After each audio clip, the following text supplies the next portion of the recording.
Hello, everyone. Welcome back to our daily motivation session, and welcome to the deep dive. I am John. And I am Anne. Thank you so much for choosing to spend your valuable time with us today. We know you have a very busy life, and we really appreciate that you are here listening to us. We really do. It means a lot. Yeah. So before we start exploring our topic today, I have a very quick, direct question for you. Do you often feel afraid of failure? Oh, that is a big question. It is, right? Like, do you let the fear of making a mistake stop you from trying new things? Tell me in the comments. I really want to know your answer. So please pause the audio right now, scroll down, and leave a comment below. We will wait for you. Right. Welcome back. Today, our mission on this deep dive is to explore 12 powerful daily reminders. 12 reminders. Yeah, these are 12 simple but really deep truths about human psychology and life. And if you learn to truly understand them and apply them, they will help you become the best version of yourself. And I just want to add, this session is perfect for your English listening practice. We are going to use simple, clear, everyday words today. Exactly. But, do not let the simple words fool you. The meaning behind these words is incredibly deep. Yeah, so today, you're going to practice your English, but you're also going to practice making your mind stronger. That is the goal, because every single morning when you wake up, your brain is, it is like a piece of soft clay. It is ready to take a shape. Soft clay, right? You can mold it. Yes. If you repeat these 12 simple truths every morning, you will actually rewire your brain. And let me explain how that works, because it is not magic. It is just biology. Okay, biology, how does that work? Think of your thoughts like walking through a really thick forest. The first time you walk a new path, it is very difficult. There are plants in the way. But to push the branches away. Right, exactly. But if you walk that same path every single day, the path becomes a clear, wide road. Soon you can walk it without even thinking. That makes perfect sense. I mean, right now, many of our listeners probably have very wide, clear roads in their brains for stress and worry and fear. Unfortunately, yes. They have practiced worrying for many years, so worrying just feels easy and automatic. Yeah, it happens fast. Yeah. So that is the exact problem we want to fix. Right. We are going to build new roads today. We will build rows of peace, confidence, and control. You do not need 1,000 complicated rules to change your life. No, you just need a few powerful thoughts. Exactly. Just a few thoughts repeated every day until they become a wide road in your mind. I love that. So let us begin right at the start of the day. How you wake up completely determines how you live the rest of your hours. It really does. So the first truth you need to tell yourself every morning is this: today is a fresh day, and I get to begin again. I want you to listen to the structure of that sentence very carefully. Today is a fresh day, and I get to begin again. Notice the specific words there. Yeah, it is very specific. It does not say, I have to wake up and survive. It says, I get to begin. I get to. That is an opportunity, not a punishment. Exactly. Most people wake up and immediately, they load their minds with heavy stress. Before they even put their feet on the floor, their brain is scanning the past. Oh, yeah. Like they remember a mistake they made yesterday. Right. Or they feel guilty about an argument they had last week, so they feel exhausted before they even leave their bed. Okay, but I have to push back a little bit here. Sure, go ahead. If my life is truly difficult right now, like maybe I made a terrible mistake with my money, or I am going through a painful breakup, saying today is a fresh day feels, it feels a bit like a lie. How do we make this realistic? That is a crucial question. This truth is not about ignoring reality. I mean, if you have debt, the debt is still there. Right. If your heart is broken, it still hurts. But this truth is about separating your identity from your past mistakes. You are dividing time. Dividing time. What do you mean by that? Well, yesterday is completely closed. You cannot reach back and change a single second of it. But today is a completely blank page. You have the power to write a new sentence today. So you are saying we need to stop dragging the heavy luggage of yesterday into the clean room of today. Precisely. Let me share a story to show you how powerful this can be. And there is a man named David. Okay, David. And David spent 20 years of his life completely stuck. He struggled with a very severe alcohol addiction. Because of his addiction, he lost his job, he lost his friends. That is so sad. It was. He lived in total isolation. His room was dark, it was messy, and it was full of empty bottles. And every single morning, David woke up, looked at his messy room, and thought, it is too late for me, I am a failure. Wow, my life is already ruined. That is a terrifying mental prison to be in. It is. He was convincing himself every morning that the future was already destroyed because of his past. He was walking down that dark road in his brain every day. Right, making the road wider and wider. Exactly. But one morning, David woke up and he looked in the mirror. He saw his tired eyes. He felt the familiar weight of self-hate. But instead of accepting it this time, he whispered one simple, different sentence. What did he say? He said, "Maybe today I can begin again." Just that. Did that one thought instantly cure him? No, of course not. Addiction is very complex. But that one thought created a tiny crack in his mental prison. Just a little crack. Yeah. Because he believed that today was a fresh start, he did not reach for a bottle that morning. Instead, he decided to put on his shoes and go outside for a short walk. A walk? That sounds simple. It is, but he had not walked in the morning sun for years. That simple walk brought fresh air into his lungs. His mind felt just a little bit clearer. So it was a small action born from a small shift in thinking. Exactly. And after the walk, he found an old notebook. He started to write down his feelings. He poured his anger and sadness onto the paper instead of keeping it in his mind. Oh, that is a great way to release stress. It really is. And the next day, he repeated the truth. Today is a fresh day and I get to begin again. He walked again. He wrote again. Months passed. And he kept doing it. He kept doing it. That journal eventually gave him ideas for a small business. He started helping other people who were struggling too. Over time, that tiny thought grew into a completely new life. Wow. Yeah. Today, David is sober, he is healthy, and he is running a successful community program. That is amazing. Right. So if someone listening right now feels like they are too old or that their mistakes are too large, the message is that the calendar does not matter. It does not matter at all. You do not need to wait for a new year. You do not need to wait for a Monday. You only need a morning. You are alive right now listening to this audio. That biological fact means you have today, you have this current hour. Your mistakes from yesterday did not destroy you. You survived them. Now you get to begin again. I want you, the listener, to write that down. Today is a fresh day, and I get to begin again. Yes, write it down. Now, once you accept that the day is fresh, you need to decide what kind of energy you will put into it. And that leads us directly to the second truth. Which is? I am grateful for what I have and excited for what is coming. Ah, yes. This truth acts like medicine for a very specific disease of the mind. Our human brains are naturally designed to look for what is missing. Really? Why do our brains do that? It is a survival mechanism. Thousands of years ago, if our ancestors did not constantly look for danger or lack of food, they would die. So our modern brains still do this today. Oh, I see. So we wake up and immediately think about what we do not have. Exactly. We think, I do not have a big house. I do not have enough money. I do not speak English perfectly yet. Yeah, we start our day feeling poor in our minds. Even if we slept in a warm bed with a roof over our heads, we feel like we are failing because we are focusing on the empty spaces in our lives. That is perfectly said. And gratitude is the tool we use to manually override that ancient survival software in our brains. So gratitude is not just a nice, polite word. No, not at all. It is a focus mechanism. When you say, I am grateful, you force your brain to look at the positive things that already exist. It is like a mental reset button. I understand the theory, but let us look at a real example. How does this actually change someone's day? Okay, let us talk about a woman named Sarah. Sarah, got it. Sarah was a very angry person. She woke up angry every single day. She hated her job because the office was boring.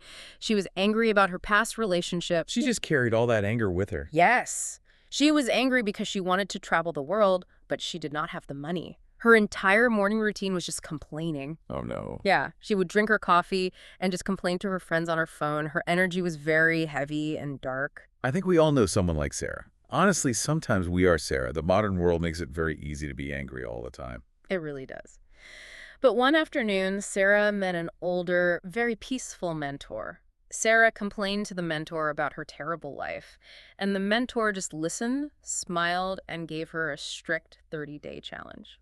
A challenge? What was the rule? The rule was simple, but for Sarah, it was very difficult. Every morning, before Sarah was allowed to touch her mobile phone. Oh, that's hard for a lot of people. I know. Before she could read the news or check her messages, she had to say 3 things she was grateful for and 1 thing she was excited about. This sounds like a massive shift for someone who is used to complaining. Did she actually do it? Well, she was very skeptical at first. On day 1, she did it just to prove the mentor wrong. She woke up, stared at the ceiling, and said, I am grateful I have a bed, I am grateful I have water. I am grateful my alarm clock works.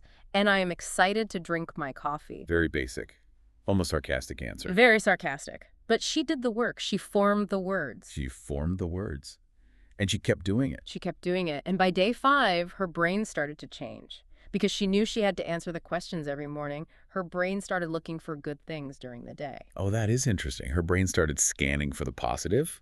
Yes. She started noticing small moments of beauty. Her morning answers became much deeper. She started saying, I am grateful for my health. I am grateful for the music I listen to. I am excited to read a new chapter of my book. So the forest path was becoming a clear road. Exactly. And by day 12, her friends actually noticed a physical change. Her body posture was different. She stood up taller. Her face looked relaxed. That is incredible, just from changing her morning focus. Because she was no longer vibrating with anger, she started to attract different people. Positive people want to be around positive energy.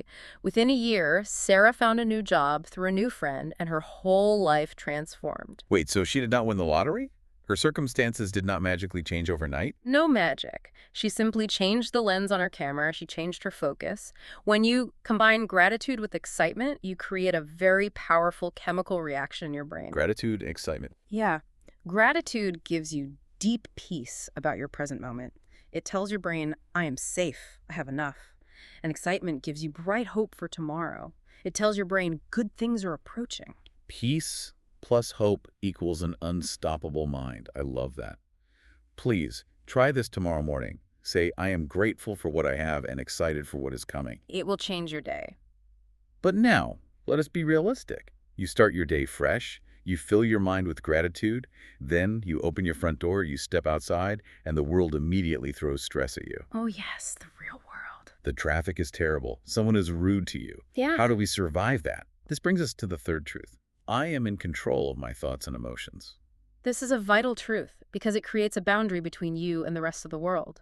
We must accept a very hard reality. We cannot control the outside world. No, we cannot. You cannot control the weather. You cannot control the traffic lights, and you absolutely cannot control what other people say or do.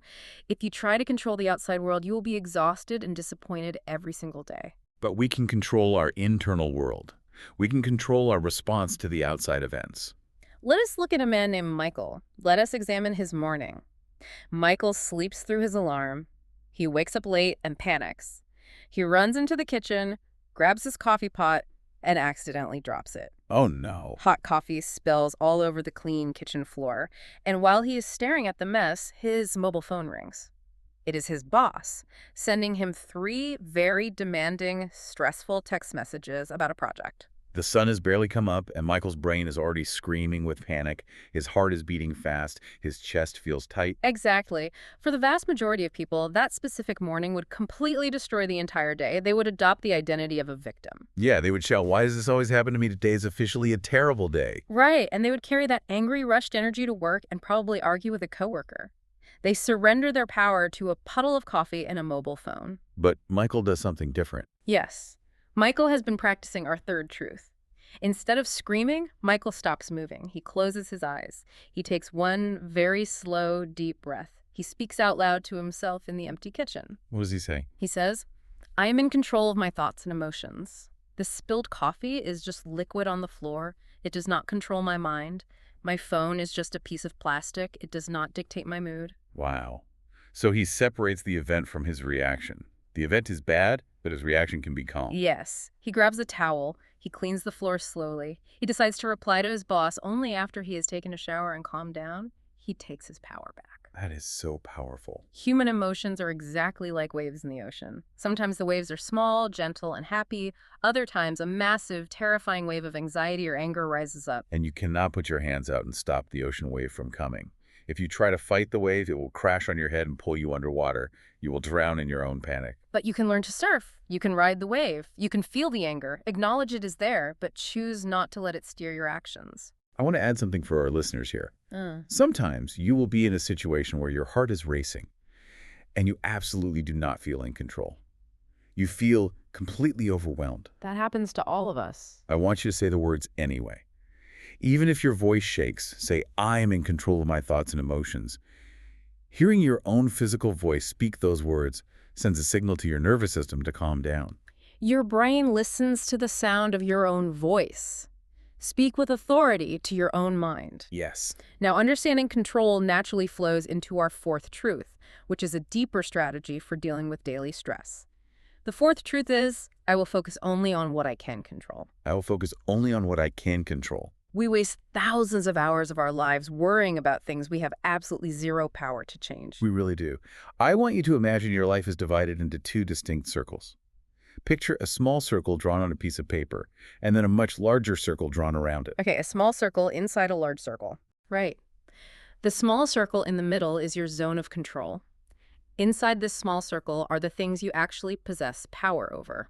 Like what? This includes your daily habits, the words you choose to speak, how hard you study English, what time you go to bed, and how kind you are to the people around you. You have 100% authority in this zone. Okay, and what about the large circle surrounding it? The large circle is the zone of chaos. This zone contains everything else in the universe. It contains the economy, it contains the weather, it contains what your neighbors secretly think about you. Oh, that is a big one. It contains the news on television. It contains the past, which is gone forever. You have absolutely zero power over the zone of chaos. You know, the tragedy of modern life is that people spend all of their mental energy living in the zone of chaos. They scroll through negative news on their phones for hours, feeling sick with worry about global events they cannot influence. Exactly. They obsess over a text message they sent, wondering why the other person has not replied yet. They try to control the chaos. And that is exactly why we see a global epidemic of anxiety and exhaustion. Trying to control the chaos is like trying to catch the wind with your bare hands. It is impossible, and it makes you crazy. Catching the wind, I like that. I want to give you a strong visual image to hold in your mind when you feel stressed. Imagine a large, beautiful tree standing in a valley. Suddenly, a massive thunderstorm arrives. The sky turns dark black. The wind starts blowing. Yes, the rain pours down violently. The wind screams and violently pushes the branches of the tree back and forth. The tree is completely surrounded by the zone of chaos. But observe the tree. The tree does not waste its energy crying at the dark clouds. No, it does not. The tree does not try to yell at the wind, commanding it to stop. The tree intuitively knows it cannot control the storm. So what does it do? The tree pulls all of its life energy down into its roots. It focuses on gripping the earth tightly deep underground. It makes its center strong, and it patiently waits for the storm to pass. I am going to ask you, the listener, a hard question right now. Think about the biggest stress in your life today. Are you acting like the tree, or are you trying to yell at the clouds? Are you trying to control the weather of other people's opinions? That is a great question to ask yourself. Whenever you feel that tight sensation of stress in your chest today, I want you to pause and ask yourself one simple question. Is this thing in my control? If the answer is yes, then stop worrying and take action. Go do something about it. Right. But if the answer is no, you must deliberately let it go. Release your mental grip on it. Say to yourself, I will focus only on what I can control, and direct your energy back to your own roots. Protect your energy. Let the storm blow over you while you stay rooted. Now, when you finally start focusing only on your own roots, a beautiful thing happens. You begin to grow. You begin to improve. Yes, you do. But human growth can be very frustrating because it is incredibly slow. And that leads us to the fifth truth. I am becoming better every single day. I am becoming better every single day. We need this reminder constantly because we live in a world obsessed with instant gratification. Oh, absolutely. We want fast results. We want everything delivered in 24 hours. If we eat healthy food for 2 days, we step on the scale and expect to see a huge weight loss. Or if we study an English grammar book for a week, we expect to understand native speakers perfectly. Exactly. But real human progress does not work like a fast food restaurant. Real progress is silent. It is slow, and most of the time, it is completely invisible. That invisibility is why so many intelligent people quit.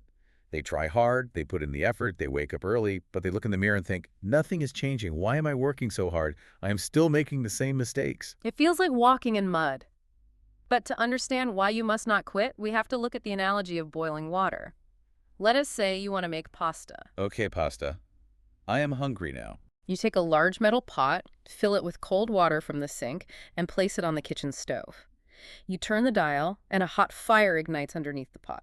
You stand there and you watch the water. And nothing happens. Right. Minute 1 passes, minute 2 passes, minute 3 passes. You look at the water and absolutely nothing is happening. The water is perfectly still. If you touch it, it might still feel cool. You might even think the stove is broken. But the stove is not broken. The fire is doing its job. Underneath the surface of the water, at a microscopic level that your eyes cannot see, the water molecules are absorbing the heat. They're beginning to move faster and faster. The energy is building up silently. Heat is accumulating. The work is happening, even though there is no dramatic visual proof yet. And then you see one tiny single bubble rise to the surface, then two bubbles, and suddenly, within seconds, the entire pot of water is boiling violently. The water transforms into steam. It happens so fast at the end. But you must realize, the water did not boil instantly in that last second. The boiling was the result of all those quiet, boring, invisible minutes of the fire burning underneath. Human growth is exactly the same. Your daily habits are the fire. When you listen to this English practice audio, when you practice your gratitude, when you choose to eat a healthy meal instead of junk food, you are turning up the fire. You are. You might look at your life a week from now and feel like nothing has changed. You might feel stuck. But you must trust the process. The heat is building inside you. Yes. Your brain is forming new connections. Your skills are sharpening in the dark. You simply need to stay consistent. Keep the fire burning. Say to yourself, I am becoming better every single day, and trust that eventually your water will boil. And when the results suddenly appear, people will call it an overnight success. Oh. But you will know it was the silent fire of your daily habits. Trusting that silent progress requires a deep belief in yourself. You have to believe that the final result is going to be worth the wait. More importantly, you have to believe that you deserve that final result. Ah, yes. And this is a perfect transition to our sixth truth, which addresses a very dark, hidden part of human psychology. The sixth truth is, I am worthy of good things. I am worthy of good things. We really need to unpack this concept because it deals with a massive psychological block called self-sabotage. Self-sabotage. Let us break that down clearly. What does self-sabotage actually look like in our daily lives? Self-sabotage is the act of secretly destroying your own success, your own relationships, or your own happiness.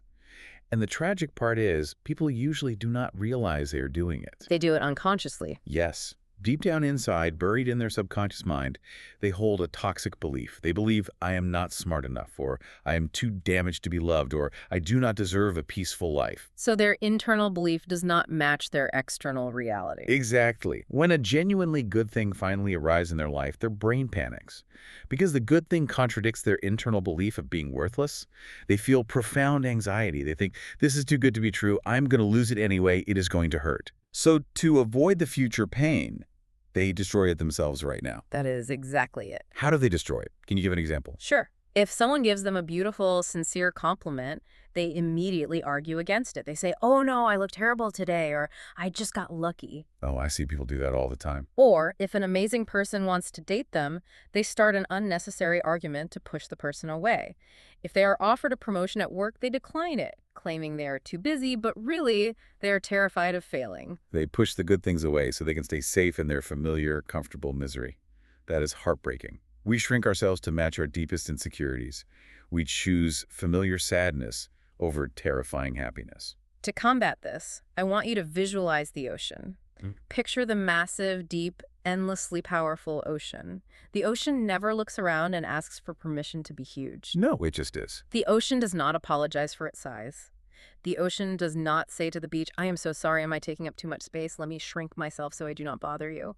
It simply exists in its full, majestic glory. Right. Now, contrast the ocean with a tiny puddle of muddy water left on the street after a rainstorm. A puddle is small, shallow, and temporary. People step right over a puddle without even noticing it. The sun comes out, and the puddle dries up and disappears. When you practice self-sabotage, when you reject compliments, when you hide your talents, you are acting like a puddle. You are making yourself small so you do not threaten anyone else. Wow. But you were not born to be a puddle on the street. You possess a mind capable of learning languages, building businesses, and loving deeply. You were meant to be an ocean. I'm speaking directly to you right now. Please stop being a puddle. When life offers you sunshine, absorb it. When someone compliments your English progress, do not look down at your shoes. Look them directly in the eyes, smile, and say, thank you. I received that. Yes, let the good things enter your life and stay there. Repeat this until you believe it in your bones. I am worthy of good things.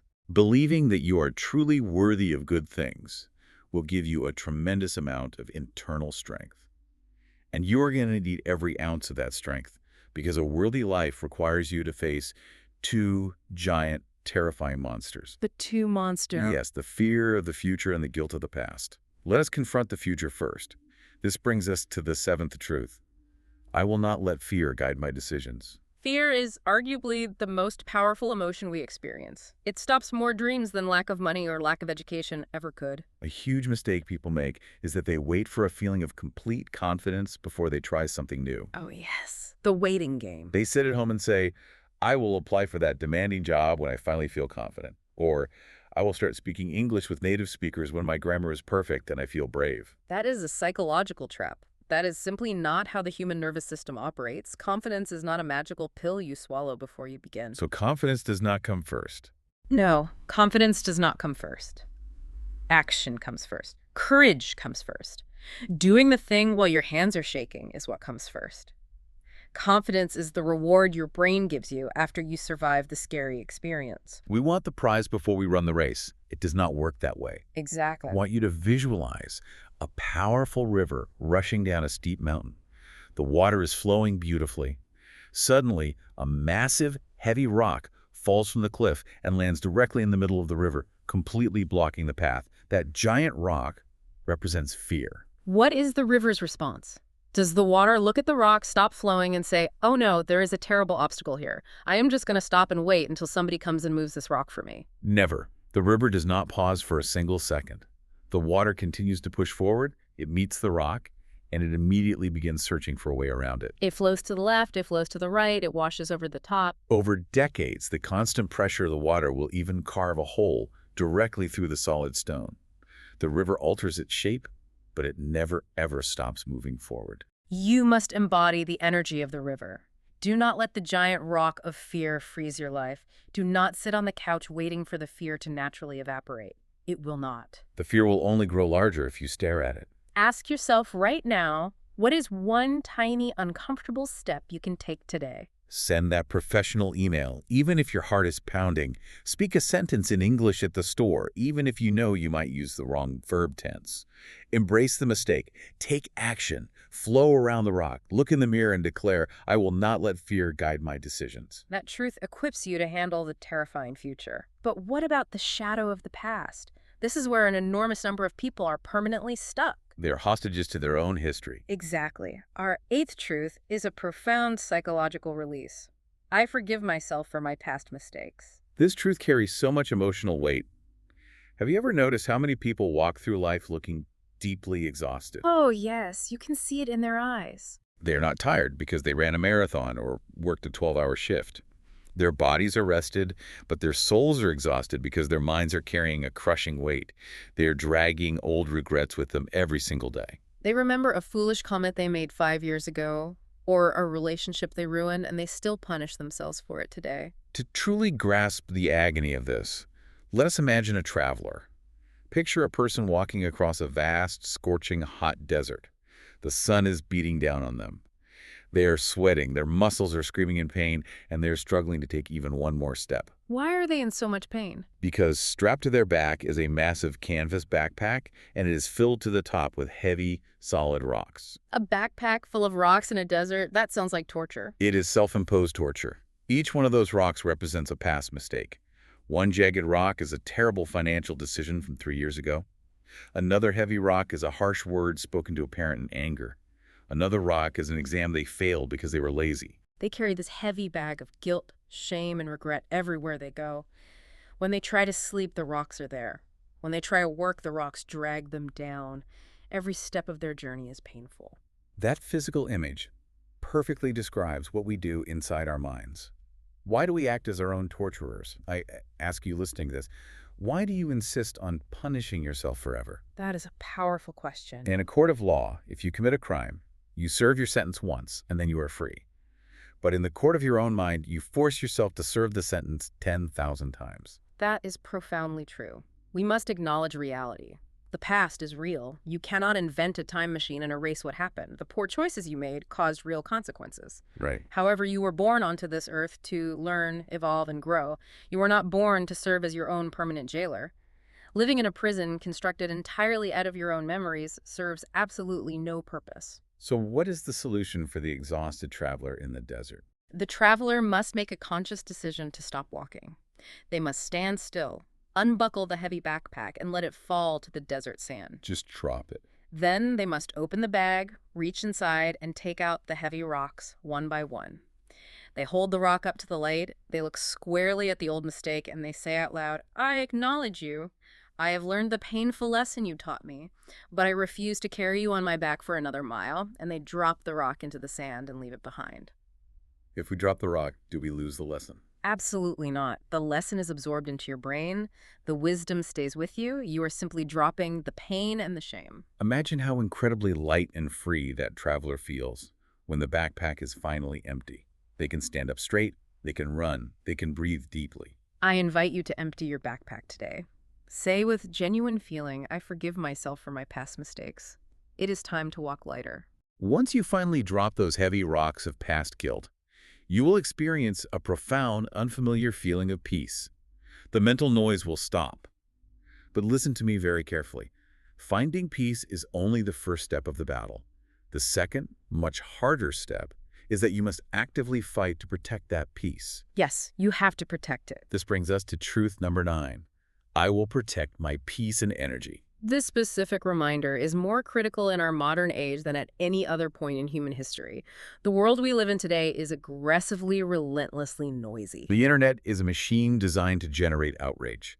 Social media algorithms feed you angry videos, political arguments, and tragic news because fear keeps your eyes on the screen. Everyone wants a piece of your attention. Everyone wants you to join their argument. We act like peace is a gentle bird that will just come sit on our shoulder.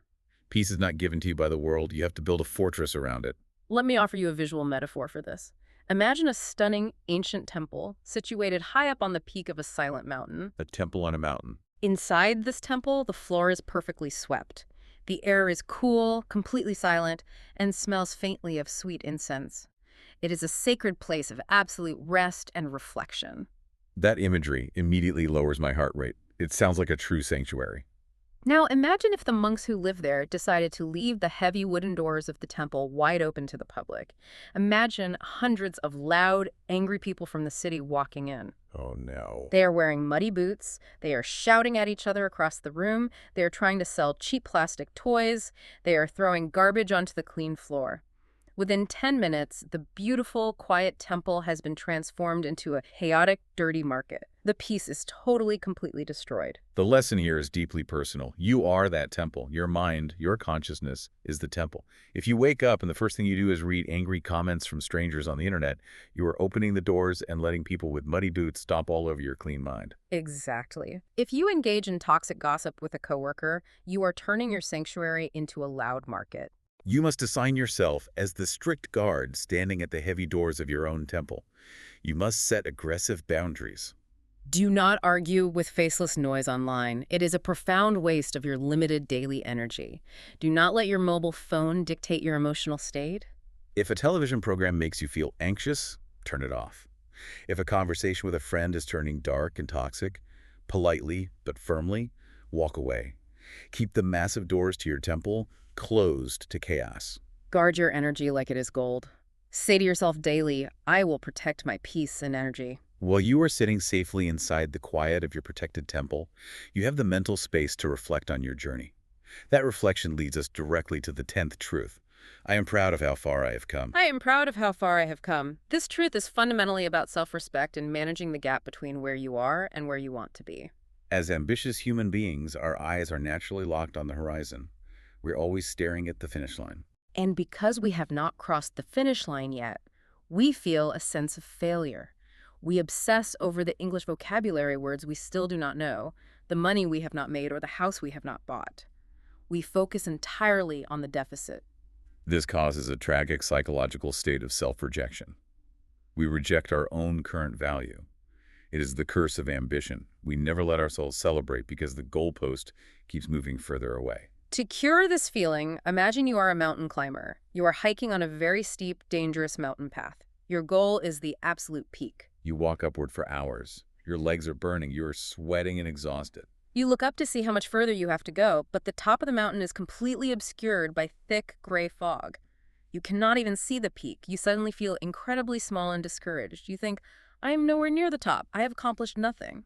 In that moment, surrounded by fog, the logical urge is to sit down on a rock and completely give up. Yes. But what if you change your physical orientation? What if you stop straining your neck to look up into the blinding fog, and instead you simply turn your body around and look back down the mountain? The view changes completely. You look down, and suddenly you see the vast, deep green valley where you started your hike many hours ago. You see the dangerous, rushing rivers that you bravely found a way to cross. You see the jagged, terrifying rock walls you managed to climb. You see the areas where the trail washed away in a storm, but you survived anyway. When you see the massive distance between where you started and where you are standing right now, you realize, I may not be at the ultimate peak yet, but look at how high I have climbed. Look at everything I survived to get to this exact spot. That shift in perspective changes everything. It replaces feeling like a failure with feeling profound pride. I want to urge you, our listener, to show yourself that same level of respect. Yes, look back down your mountain. When you evaluate your life, or even your journey of learning English, do not just stare at the confusing grammar rules you still struggle with. Look back down the mountain. Look back at the days when you could not understand a single word of this audio. Look back at the difficult years of your life, the tragedies, the heartbreaks that you survived. You are still standing. That requires tremendous strength. Do not reserve your pride only for the day you cross the ultimate finish line. Be proud of your daily endurance. Be proud that you kept putting one foot in front of the other when the backpack was heavy and the path was steep. Say to yourself out loud, I am proud of how far I've come. Looking down the mountain gives you pride, but eventually you must turn back around.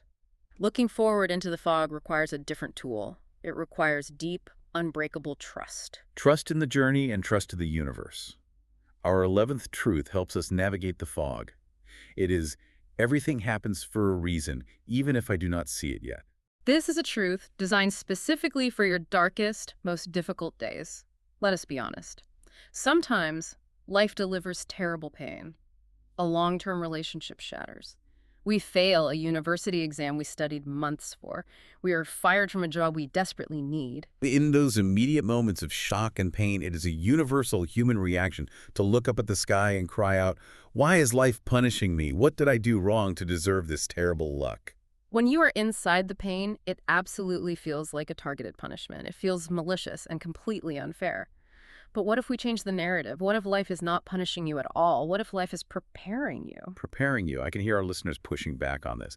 How can losing a job or having your heart broken prepare you for anything? It sounds like toxic positivity ignoring real trauma. It is not about dismissing the pain. The pain is real. It is about finding meaning in the aftermath. Let us use the profound analogy of a small, fragile seed. Imagine you hold a tiny seed in your hand. Okay, a tiny seed. You take that seed and you push it violently deep down into the dark, cold, wet soil of the earth. You bury it under heavy dirt. If that seed had a brain and human emotions, the seed would panic. It would think, this is the end. I am buried alive. It is completely pitch black. I am freezing cold. I am being crushed under the weight of all this dirt. The universe has forgotten about me. It is a terrifying scenario for the seed. It feels like death. But we, as the gardeners, know the objective truth. The seed is not buried in a graveyard. The seed is planted in an incubator. Oh, wow. Planted, not buried. Exactly. The seed actually requires the pitch-black darkness to break its hard outer shell. It absolutely needs the heavy, crushing pressure of the soil to force its roots to grow downward so it can find water. That dark, heavy, terrifying place is the exact biological environment it needs to eventually push a green stem up toward the sunlight and become a massive, strong oak tree. That completely flips the perspective. It implies that the dark, painful chapters in our lives are not sent to destroy us. They are the dense soil where we are forced to grow our deepest roots. Exactly. When a painful event occurs, you must fight the urge to ask, why is this happening to me? The word "to" makes you a victim. Instead, force your brain to ask, how is this happening for me? How will this devastating failure force me to learn a lesson I desperately need? How will this broken relationship clear the space for a better one? How is this happening for me? That one tiny preposition change alters the trajectory of your entire life. Even if you are standing in the darkness today and you cannot see the reason, you must trust that the reason exists. Trust the architecture of your life. You are not buried, you are planted. Say it. Everything happens for a reason, even if I do not see it yet. And that profound trust brings us to our 12th and final truth. We saved this one for last because it is the bedrock. It is the absolute foundation upon which your entire psychological house is built. Without this truth, none of the others will hold. The final truth is, I am alive, I am capable, I am enough. I am enough. Those 3 words contain incredible power. I truly believe that if you dig down to the very bottom of human psychology, the root cause of almost all our anxiety, jealousy, and fear is one secret, terrifying belief. Yeah. The belief that I am not enough. It is the universal human wound. Because we secretly believe we are fundamentally flawed or lacking value, we spend our entire adult lives running on a treadmill. We frantically chase wealth to prove to society we are successful. We chase romantic relationships or social media followers to prove to the world that we are lovable. We exhaust ourselves, working until we are sick, trying to earn our worth in the eyes of other people. We treat our self-worth like a trophy that we have to win through hard work. But the beautiful truth is, you do not need to earn your worth. Your worth is a birthright, not a salary. To visualize this, I want you to step outside tonight and look up at the night sky. Look at the moon. The moon goes through phases. Sometimes the moon is full. It is a giant, bright, spectacular, glowing circle dominating the dark sky. It lights up the entire Earth. But other times, a few weeks later, the moon is just a tiny, thin silver sliver. It is barely visible. It casts almost no light at all. Yes, the lunar cycle, the visual changes drastically. But let me ask you a question. When the moon appears as just a thin silver sliver, has it actually lost any of its mass? Is it suddenly half a moon? Is it broken? Does the universe value it less? Of course not. It is exactly the same moon. The massive solid rock is still there, floating in space exactly as heavy and complete as before. The only thing that changed is the amount of light hitting it. Exactly. And you listening to this, you are the moon. You go through phases. Some days you are the full moon. You wake up with endless energy. Your brain is sharp. You speak beautiful, fluent English. You achieve all your goals at work, and you feel spectacular. But other days, you are the thin silver sliver. You wake up exhausted. You make embarrassing mistakes. You feel quiet, small, and invisible. We judge ourselves so harshly on those sliver days. But you must hear this truth and let it sink into your bones. You are always the whole moon. You are always 100% complete. Your fundamental human value does not change based on your daily performance. You are always enough on your absolute best, brightest days and on your absolute worst, darkest days. I'm going to speak directly to you now. I want you to stop whatever you are doing, listen to my voice, and let these words bypass your defenses. You do not need to speak perfect English to be a valuable human being. You do not need a perfect physical body to be worthy of deep love. You do not need a fancy job title or a lot of money to matter to this world. You do not need to prove your existence to anyone. You are enough. You are enough right now, sitting exactly where you are with all your flaws and all your unfinished goals. Breathe that truth in. Exhale the anxiety. I am alive. I am capable. I am enough. By choosing to spend this time listening to these concepts today, you have just given your own mind a very rare and precious gift. Think of your mind as a rich, dark patch of garden soil. Today, by exploring these 12 reminders, we have planted 12 golden seeds of truth deep into your soil. The soil has been prepared. The seeds are in the ground. But merely planting the seeds today is not the end of the gardening process. Now, you must think about the rest of your life. What will happen if you actively water these seeds every single morning? What if you make a commitment to wake up, look in the bathroom mirror, and repeat these 12 truths daily? Slowly, invisible to the naked eye, your subconscious mind will stop fighting itself. Your nervous system will finally realize it is safe. The seeds will sprout, the roots will grip the earth, the garden will bloom, and your entire life will transform from the inside out. It is a beautiful, entirely realistic promise, and the power to make it happen is completely in your control. As we reach the end of our deep dive together, I want to gently bring your attention back to the very beginning of our session. In the first minute, I asked you a question. I asked if you often feel afraid of failure. We ask you to look honestly at the rocks you carry and the fears that stop you. After unpacking these 12 profound truths, after exploring the fresh thorning of David, the tree standing strong in the storm, the traveler dropping rocks in the desert, and the brave river flowing past the giant rock, I truly hope your answer to that question is different now. I hope that the next time fear drops a massive rock in your path, you do not freeze. I hope you see yourself as the brave, unstoppable river that simply finds a new way to flow. You are the water. You are the ocean, not a puddle. You are planted in the dark soil, not buried. You are the whole moon. Thank you so much for joining us on the deep dive and trusting us with your time and your mind. If you learned something new today, please like this video and subscribe for more English practice. See you in the next video.